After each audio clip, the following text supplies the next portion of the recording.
ایک مرتبہ کا ذکر ہے کہ ایک ملاح تھا۔ دریا کے کنارے اس کا خوبصورت سا مکان تھا۔ اس کے پاس ایک نہایت ذہین طوطا تھا۔ وہ نہ صرف خوبصورت تھا بلکہ لوگوں کو ان کی پریشانیوں کا حل بھی بتاتا تھا۔ اس کی شہرت دور دور تک پھیل گئی تھی۔ ایک دن ملاح مچھلیاں پکڑ رہا تھا کہ اچانک اس کے جال میں ایک نہایت خوبصورت سنہری مچھلی آ گئی۔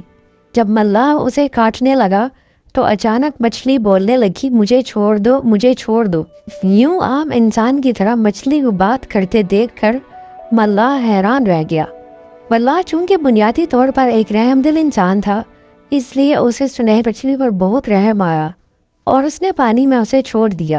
دیکھتے ہی دیکھتے مچھلی اچانک ایک پری کی شکل میں تبدیل ہو گئی اور اس نے ملاح کا شکریہ ادا کیا اور اسے بتایا کہ مجھے ایک جن نے اپنے جادو کے زور سے سنہری مچھلی بنا دیا تھا اور یہ کہا تھا کہ یہ تیری قسمت ہے کہ اگر کسی نے تجھے پکڑ لیا اور کاٹ کر کھا گیا یا چھوڑ دیا۔ اچھا ہوا کہ میں ایک نیک انسان کے ہاتھ میں لگ گئی، شاید کوئی اور ہوتا تو وہ مجھے کاٹ کر کھا جاتا۔ اگر میں زندگی میں تمہارے کسی کام آ سکوں تو مجھے یاد کر لینا، میں تمہاری مدد ضرور کروں گی۔ یہ کہہ کر وہ پری اڑ گئی۔ ایک دن اسی ملک کا بادشاہ شکار پر نکلا۔ وہ سارا دن شکار کی تلاش میں رہا کہ وہ جنگل میں ہوتا ہوا ملاح کے مکان کے قریب آ گیا۔ جب اس کے سپاہیوں نے اس نایاب طوطے کے بارے میں بتایا تو وہ حیران رہ گیا اور اسے دیکھنا چاہا۔ بادشاہ کو یہ طوطا بہت پسند آیا۔ اس نے ملاح کو دربار میں بلوایا اور کہا کہ مجھے یہ نایاب طوطا دے دو۔ ملاح بہت پریشان ہوا۔ اس نے عرض کیا کہ بادشاہ سلامت، میں اس طوطے کو اپنی جان سے بھی زیادہ عزیز رکھتا ہوں، میں آپ کو یہ کیسے دے سکتا ہوں؟ پھر بادشاہ نے کہا کہ میں تمہیں ایک محل بنا کر دوں گا، لیکن پھر بھی ملاح نہ مانا۔ تو بادشاہ نے کہا کہ پھر میری یہ شرط ہے کہ تم میرے 2 سوالوں کے جواب دو۔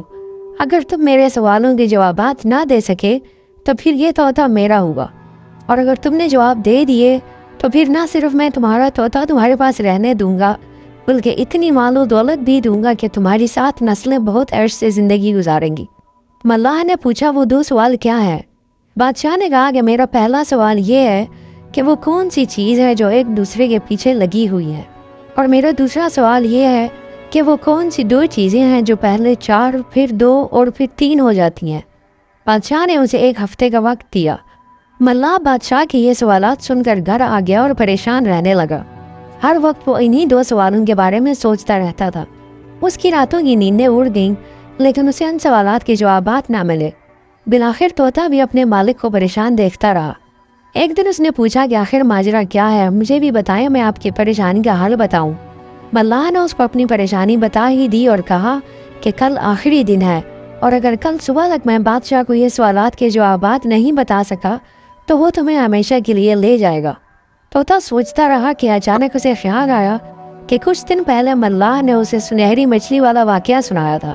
اس نے کہا کہ وہ اس نیک دل پری سے مدد لے۔ پری کا خیال آتے ہی اس نے سوچا اور اسے یاد کیا۔ تھوڑی دیر میں پری حاضر ہو گئی۔ ملاح نے پری کو بادشاہ والا سارا واقعہ سنا دیا۔ پری نے 1 منٹ میں دونوں سوالوں کے جوابات ملاح کو بتا دیے۔ اس نے پری کا شکریہ ادا کیا اور بہت آرام سے سو گیا۔ صبح سویرے جب بادشاہ کے ہر کارے نے ملاح کو آواز دی تو وہ ان کے ساتھ ہو کر دربار میں آ گیا۔ بادشاہ سوچ رہا تھا کہ ملاح کو ان سوالات کے جوابات نہیں آتے، اب وہ اپنا آپ طوطا میرے حوالے کر دے گا۔ اس نے پوچھا تم لے کر آئے میرے دونوں سوالات کے جواب؟ ملاح نے جواب دیا کہ آپ نے پہلا سوال پوچھا کہ وہ کون سی چیز ہے جو ایک دوسرے کے پیچھے لگی ہوئی ہے، تو اس کا جواب ہے کہ وہ دن اور رات ہے جو ایک دوسرے کے پیچھے لگے ہوئے ہیں۔ آپ نے دوسرا سوال یہ پوچھا تھا کہ وہ کیا چیز ہے جو پہلے 4 پھر 2 اور پھر 3 ہو جاتی ہیں، تو اس کا جواب ہے کہ وہ چیز انسانی ٹانگیں ہیں۔ پہلے جب انسان چھوٹا بچہ ہوتا ہے تو 2 ہاتھ اور 2 پاؤں کے ساتھ چلتا ہے، یعنی 4 چیزوں سے چلتا ہے۔ پھر جب وہ بڑا ہوتا ہے تو وہ 2 ٹانگوں سے چلتا ہے، اور جب بوڑھا ہو جاتا ہے تو 2 ٹانگوں اور 1 بیساکھی یعنی 3 چیزوں سے چلتا ہے۔ بادشاہ ملاح کا یہ جواب سن کر حیران رہ گیا۔ جب اس نے پوچھا کہ تمہیں ان سوالوں کے جواب کس نے بتائے تو اس نے نیک دل پری کا واقعہ سنایا۔ چنانچہ بادشاہ نے طوطے کو حاصل کرنے کا فیصلہ ترک کر دیا اور ملاح کو بہت مال و دولت دی۔ پیارے دوستو، اگر آپ کو یہ کہانی پسند آئی تو آپ ہمیں اپنی رائے سے ضرور آگاہ کریں، کمنٹ سیکشن میں ہمیں بتائیں، اور اس کہانی کو زیادہ سے زیادہ اپنے دوستوں کے ساتھ شیئر کریں۔ اس کے علاوہ اگر آپ نے ابھی تک ہمارے چینل کو سبسکرائب نہیں کیا تو ہمارے چینل کو سبسکرائب کریں اور بیل آئیکن پر ضرور کلک کریں تاکہ ہمارے ہر آنے والی ویڈیو کے بارے میں آپ کو بر وقت اطلاع موصول ہو سکے.